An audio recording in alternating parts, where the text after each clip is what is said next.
Tutto pronto per la manifestazione a Roma di artigiani e commercianti indetta da Rete Imprese Italia il 18 febbraio prossimo. 8.000 dal Veneto, 1 migliaio dal veneziano, tutti in corteo contro la crisi.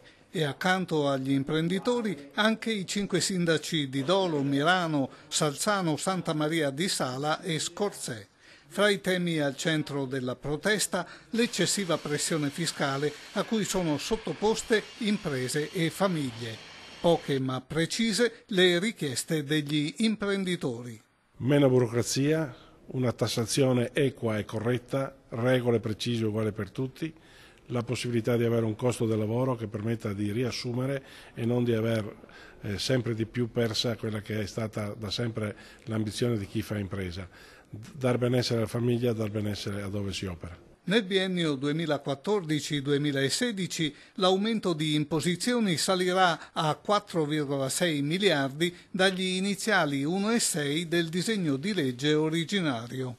Dati tanto più stridenti nel giorno in cui un altro imprenditore padovano si è tolto la vita per i debiti. Ma quando ti vedi le banche che ti chiudono i conti, la burocrazia che ti opprime, magari Equitalia e il governo che ti prende in giro, qualcuno qualche pensiero lo fa. A proposito di quest'ultima vittima della crisi, è duro il giudizio di Don Enrico Torta, parroco di Dese. Io credo veramente che le banche devono farsi un esame di coscienza, perché le banche sono nate nel Medioevo per aiutare i più deboli.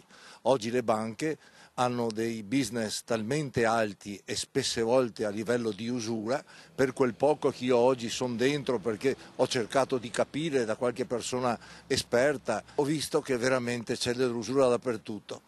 Intervenga lo Stato, continua Don Enrico, per trasformare un'economia di speculazione e di profitto in una economia di servizio. Bisogna fare in maniera che lo Stato costringa a dei tassi accettabili, modesti, in maniera che uno non venga schiacciato dai suoi debiti verso le banche.